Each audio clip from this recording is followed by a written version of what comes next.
Welcome to Red Dead Redemption 2. In order to end the year right, I wanted to give you my top 30 mods for RDR2. These mods have consistently stayed in my own mod list, so if you want a stable experience yourself, you can download all 30 of these mods with no issues at all, if you install it correctly of course. Also, if you want these mods to actually work, you need to make sure you hit that subscribe button. For some reason, mods only work if you're subscribed to this channel. Don't ask me why, because I have no idea. But now that's enough yapping. Let's get started with our first mod. This mod is called Dog Companion. This adds a dog companion that can travel with you throughout your journey, but it's not just there to look pretty. Your special buddy comes loaded with features. You can give your dogs various commands such as sit and wait, and then you can give him another simple follow command, or you can just whistle to have him come towards you again. This dog is versatile. Your dog will also help you in fights, and you have the ability to make your dog attack anybody on sight. My bad, dog. You can even make him attack other animals. Your dog also helps you while you're out for the hunt,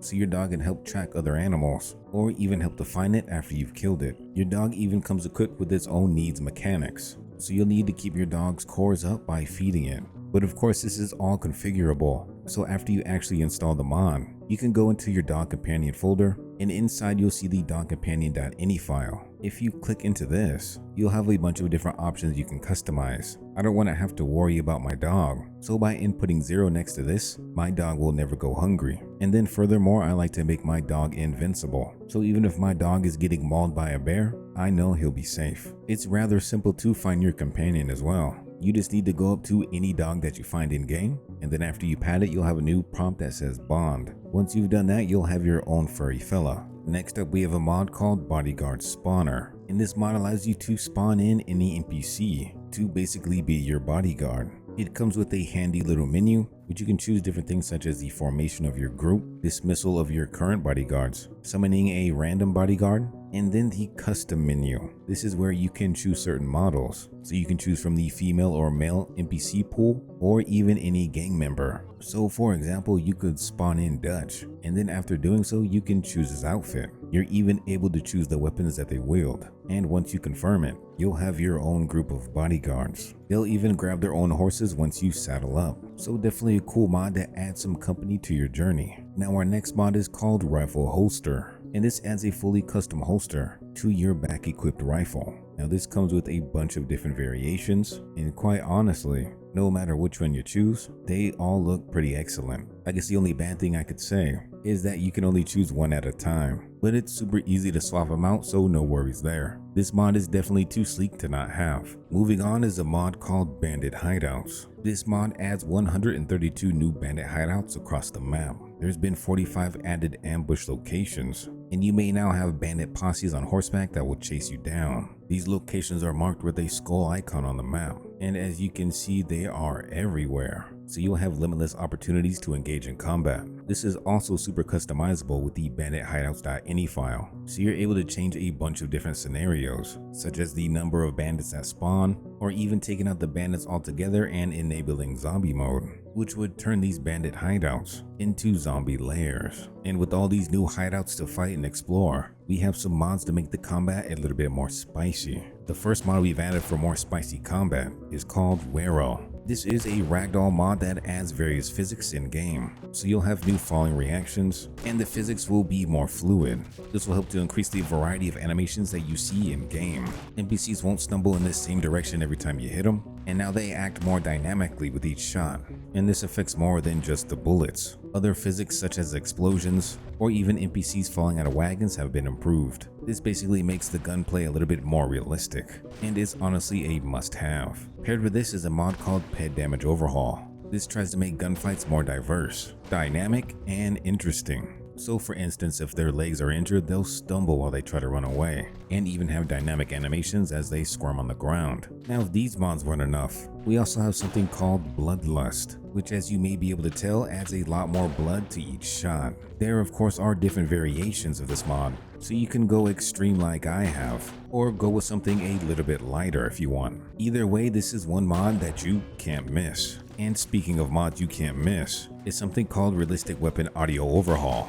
This mod places the audio of all in-game weapons, so the audio sounds are a lot more realistic. This is again one of those mods you can't play without once you've actually downloaded this and tried it yourself, because once you hear this crispiness, there is no going back. And while we're on the topic of crispiness, I never liked the Deadeye color tint. That's why we've added these next two mods. These mods are called Silent Deadeye and Remove All Screen Effects. So now Deadeye won't have a deafening sound once you enable it, and the tint or effect is now gone as well. So it feels like you're actually in a slow motion, and it feels a lot more fluid in my opinion.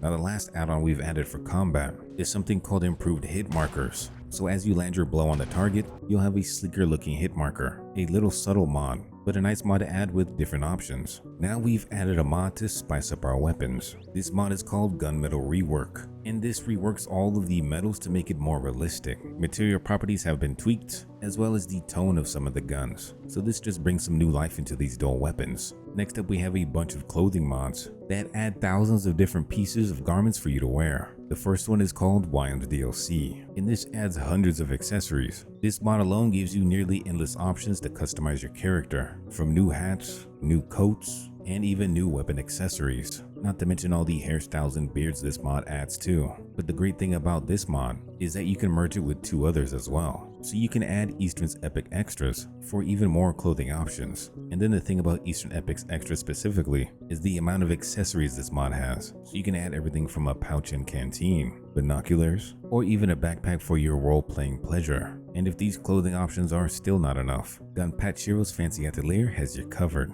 This mod comes fully equipped with the fanciest clothes available, from your shoes to your hat and even your drip package. Arthur Morgan has never looked better. Well, except if you add this next mod. Our next clothing mod is simply called Punisher's Attire, which rightfully so replaces Arthur's gunslinger jacket. But if jackets aren't your thing, you could just wear the vest instead if you're looking for a little bit more sleeker look. Either one you choose, you can't go wrong. Now next up, we need to take Arthur's shirt off, because we've added a mod called Giga-Arthur, specifically the Muscular Morgan option. This makes Arthur a bit more beefier, making him seem a bit more intimidating. After all, he's throwing all these bad guys around, so might as well give him the muscles to do so. Next, we'll cover the base of our graphics, and the one I can't stop using is called Visual Redemption. We've paired this with the Visual Redemption Reshade to make this game look absolutely breathtaking. This mod basically overhauls everything, from the shimmer of light to various weather effects, and even making nighttime a lot better. I absolutely love the way nighttime looks with this mod added, so this is definitely my #1 go-to, especially if you like a lot more vibrance in your gameplay. Now you may have noticed our camera is a little bit different from base vanilla, and this is due to a mod called Different Camera Angle. This changes the camera angle that makes the game just feel a lot better. It basically moves the angle of the camera down a little bit to get more of Arthur's body. So as you can see here, while zooming in to aim, you see a lot more of the leg, and then while not zooming, the camera is more spaced out, allowing you to see more of your surroundings, and sometimes field of view is everything. Now next is a mod called PlayStation Icons Replacement, and for PC players that like to use the PlayStation controller, this allows you to see all the button prompts in the PlayStation format instead of the Xbox one, so now you shouldn't have any missed clicks. Now next is a absolutely necessary mod, and this only affects the lantern, and this mod is called Stash Your Lantern. So you can strap it to the side of your horse hands-free, and you can even hook it on the side of your belt. So now you can go hands-free on foot, so you can carry more than just a pistol, and still have your light to guide the way. And since we're adding things to our belt, we've added the mod Restored Quiver, which restores cut content to Arthur's belt. So now while you have the bow equipped, you'll actually have a quiver where he pulls the arrows out from. So now it just makes sense. And then another mod that makes sense is called Gun Tricks. This allows you to use your gunslinging abilities for entertainment. By double tapping the holster button, Arthur will begin to flip his weapon, and then from there you have a couple of different prompts that will change up the animation that Arthur does. You can even dual spin your weapons, because I guess Arthur is just that good. Definitely a cool mod to have. And another cool mod to have is called Smoking Complete. This allows you to smoke cigars or cigarettes on command, and this isn't only for cosmetic purposes. As you smoke it up, your Deadeye core will begin to regain, not to mention that it looks cool as you shoot bandits, so definitely keep this mod in mind for your next playthrough. Now we have a mod called Dead Freecam, and this mod allows you to do what you're seeing right now. It enables Freecam, enabling you the ability to travel the map unscathed. This is handy for some B-roll scenarios, or even handy to see some of the finer details of your character. This mod has definitely made it easier for me making these videos, so this one is highly recommended. Next up, we have some of the best map overhauls around. The first one is called Map Redesign Dark Version, and this turns the entire map into the darkest version of it. So if you're a fan of dark mode, this map mod is for you. We've also included beautiful dark minimap, making the minimap on the bottom of your screen a little more subtle and a lot more sleeker. But we also have one more map mod installed. This one is called Immersive Minimap II. This allows you to toggle on and off the minimap at your will. It also comes with a whole bunch of other different features to where the minimap will toggle on or off depending on the scenario. So for instance, you can have the map always on when you're riding your horse, and then once you're back off your horse, it will automatically turn back off. A cool mod with a lot of features to really fine-tune your experience. And then next up, we have a mod called Looking Healthy Arthur, which makes Arthur healthy again. This comes in handy if you're like me and like to play Arthur in the epilogue, so you can continue to explore the beauty of RDR2 without the sick coughing Arthur. And if you're wondering how we're playing Arthur after already beating the game, this is where Rampage Trainer comes in handy. This is a trainer with all of the features that you need, from changing wardrobe options, to giving yourself infinite ammo or all the weapons, to even changing the time or the weather. This trainer has it all, including the ability to change your model. So even if you beat the game, you can force your character player type to be Arthur, allowing you to roam freely throughout the world. Rampage Trainer is a couple of mods all packaged into one pretty much, so definitely don't sleep on this. Hopefully you enjoyed my top 30 mods for RDR2. If you think I missed a mod that should be in this list, let me know down in the comment section. Until next time though, we'll see ya.